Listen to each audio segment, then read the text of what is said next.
What's going on, everyone? It's Sam. Welcome back to the channel. Moon Knight has finally arrived with the premiere of episode 1, and to most people it definitely seemed like it delivered.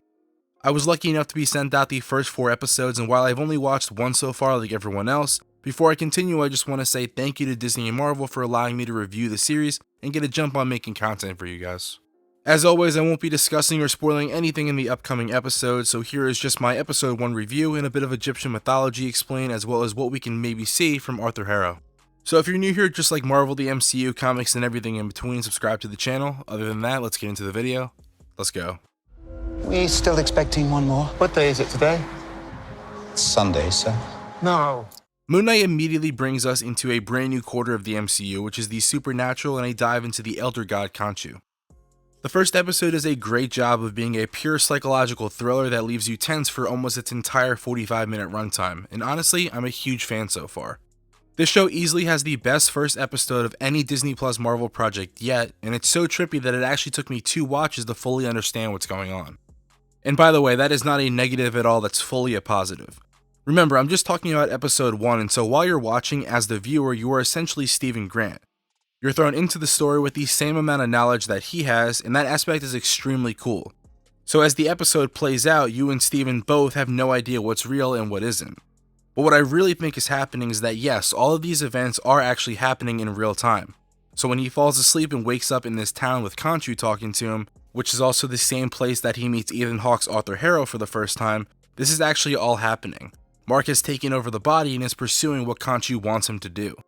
It just so happens that when Stephen wakes back up and comes to his senses, he is freaked out and or relieved because he thinks that it was all just a dream. But by the end of the episode, he embraces that Mark is actually real to a certain extent and agrees to essentially work with him to kill the jackal that was chasing him. This is the beauty of creative storytelling within these multiple personalities, but at the same time it's extremely disheartening to watch. The episode really makes you feel for Stephen towards the latter half of it when he realizes that his reality and his normal life is falling to the wayside. And so at the end of the day, this show is about mental health, and it is a nice touch to see Marvel put this in the end credits as well. So as you can tell, I loved episode 1, and let me know what your thoughts of it were in the comments below, but now let's move on to some actual plot questions. A lot of you probably are wondering about who Ethan Hawke's character actually is, because although we do get a few scenes with him, it's left very wide open as to who exactly he is and what he's talking about. There's a ton of Egyptian mythology right from the beginning, and they use Stephen as a museum gift shop worker to further extend those details. Early in the episode, you see Stephen explaining to a little girl in the museum why the heart was left inside of a corpse when the person died. And that was because ancient Egyptians believed it had to remain in order to be judged in the underworld, and it was also the only way you could pass through the Field of Reeds. Now, the Field of Reeds is like the mirror image of one's life on Earth, and this is symbolic to the foreshadowing of him talking to Mark in mirrors later in the episode. The little girl also asked him what it was like to be rejected from the Field of Reeds, which Stephen replies with, "Well, that doesn't make any sense because I'm not dead, am I?" Now, even though it's all these little nods, they do act as small teasers for who and how the Moon Knight character truly is. To get into Ethan Hawke's character, Arthur Harrow in the comics was a scientist and a surgeon who won a Nobel Prize in medicine for pain theory. He's not an extremely huge character, and so it seems like the MCU added to his mysteriousness to fit the story. The early on theory was that he would end up being the sun god, but Arthur is actually a follower for another one of the Egyptian gods, Ammit, like he says.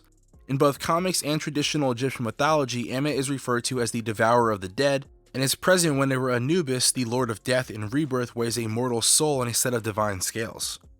When a person's soul is judged to be impure, Ammit devours it, living up to the devourer of the dead name. In the Moon Knight series, this somewhat still holds true, but the script is flipped a bit.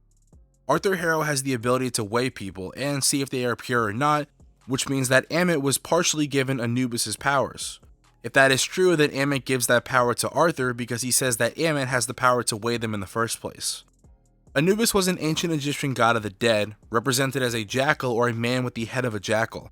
And what do you know, we do see Arthur summon a jackal towards the end of the episode that Mark ends up killing.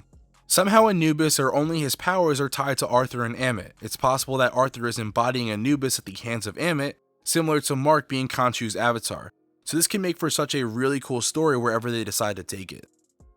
I'll be covering all the weekly Moon Knight episodes, so subscribe to the channel and drop a like if you enjoyed it all. It does really help out the channel. Sorry if I sound a little weird in this video, I am kind of sick right now, but drop all your theories in the comments below and follow me on Twitter at AnotherMarvelG for daily news and updates. And other than that, I just want to say thank you. I'm another Marvel guy, and I'll catch y'all on the blip.